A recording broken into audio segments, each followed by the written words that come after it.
और गांव के लोग अमावस्या की रात को घर से बिल्कुल भी बाहर नहीं निकलते थे। अगर उन्हें कहीं जाना होता तो वे जमीन के अंदर के रास्ते से जाते। रवि गांव में अपने मामा के घर घूमने आया हुआ था। मामा, लाइट तो आ नहीं रही, बिना पंखे के बहुत गर्मी लगेगी, क्या मैं छत पर जाकर सो जाऊं? नहीं बेटा, छत पर नहीं, आज अमावस्या की रात है। अमावस्या की रात है तो क्या हो गया? गांव में अमावस्या की रात को नरमुंडों की बारिश होती है। नरमुंडों की बारिश? हाँ, नरमुंडों की नजर जिस पर भी पड़ जाए वे उसे कच्चा खा जाते हैं। इसीलिए अमावस्या की रात छत पर जाना या बाहर निकलना बिल्कुल भी ठीक नहीं है। खिड़की दरवाजे भी सब बंद रखना। रवि को रात में नीचे गर्मी में नींद नहीं आ रही थी। नरमुंडों की बारिश? लगता है मामा पागल हो गए। आज रात में खिड़की से बाहर झांक कर देखूंगा। रवि रात में खिड़की खोलकर नरमुंडों की बारिश का इंतजार करने लगा। आधी रात बीत जाने के बाद उसने देखा कि आसमान से ढेर सारे नरमुंड धरती पर गिर रहे हैं। एक नरमुंड की नजर रवि पर पड़ जाती है। नरमुंडो रवि की तरफ आता है। रवि तुरंत खिड़की बंद कर देता है, लेकिन नरमुंड खिड़की पर धक्का मारता ही रहता है। रवि डर कर अपने कमरे से बाहर भागता है। मामा, मामी, क्या हुआ रवि? कमरे में चलिए, एक नरमुंड खिड़की पर धक्के मार रहा है। रवि के मामा मामी जब कमरे में पहुँचे तो खिड़की से कोई आवाज नहीं आ रही थी। आज दिन में मैंने तुम्हें नरमुंडों के बारे में बताया था, लगता है इसीलिए नरमुंडों का सपना देख लिया होगा। अगर तुम डरे हुए हो तो हमारे कमरे में सो सकते हो। नहीं मामा, मैं यही सो जाऊंगा। आखिर नरमुंड कहाँ से गिरते हैं? कहाँ से इनकी बारिश होती है? कौन इन्हें जमीन पर फेंकता है? अगले दिन वो यही सारे सवाल अपनी मामा से पूछता है। गांव के बड़े बूढ़े बताते हैं कि ये गांव श्रापित है, क्योंकि पुराने जमाने में यहाँ पर नर बलि दी जाती थी। जिन लोगों की बलि दी गई उन्हीं के कटे हुए सिर यहाँ गिरते हैं। हालांकि पता नहीं ये सच्चाई है या कोई कहानी।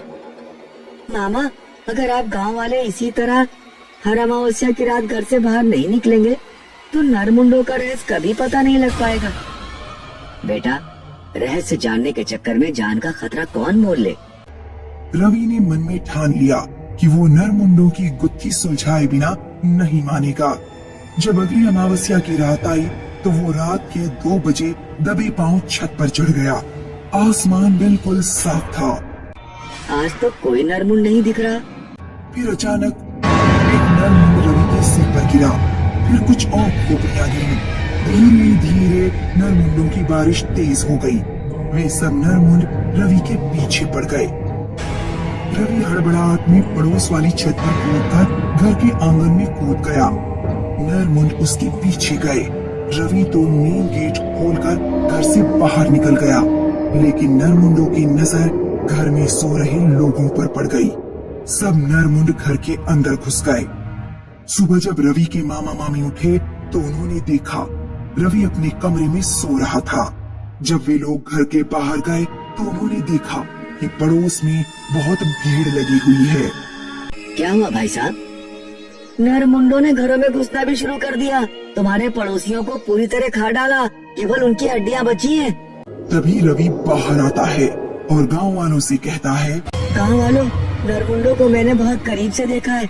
उन्हें पकड़ा जा सकता है, बशर्ते हम सब मिलकर योजना बनाएं। अगर तुम लोगों ने ऐसा नहीं किया तो वो कभी न कभी हमारे घरों में घुसकर हमें खा डालेंगे। लेकिन हम उन्हें पकड़ेंगे कैसे? अमावस्या की रात हम पूरे गांव में जाल बिछाएंगे। जब नरमुंडों की बारिश होगी हम उन्हें जाल में कैद कर लेंगे। अगली अमावस्या पर गांव के लोगों ने मिलकर कई जालों को जोड़कर एक बहुत बड़ा जाल बनाया और उसे पूरे गांव में फैला दिया। सभी गांव वाले छिप गए और नरमुंडों की बारिश का इंतजार करने लगे। मुझे डर के मारे सूसू आ रही है, तो जल्दी से घर आओ। कुछ देर बाद नरमुंडों की बारिश शुरू हो गई। गांव वालों ने धीरे धीरे जाल खींचना शुरू कर दिया। ज्यादातर नरमुंड जाल में फंस गए, लेकिन कुछ नरमुंड जाल से बाहर आ गए। रात भर की मेहनत के बाद सारे नरमुंड जाल में कैद हो गए। गांव वालों ने एक तांत्रिक को बुलाया और तंत्र मंत्र पढ़कर नरमुंडों को जमीन में दफना दिया। बाबा, अब तो ये गांव नरमुंड से मुक्त हो गया ना? कुछ कह नहीं सकते बेटे, हमें अगली अमावस्या का इंतजार करना होगा।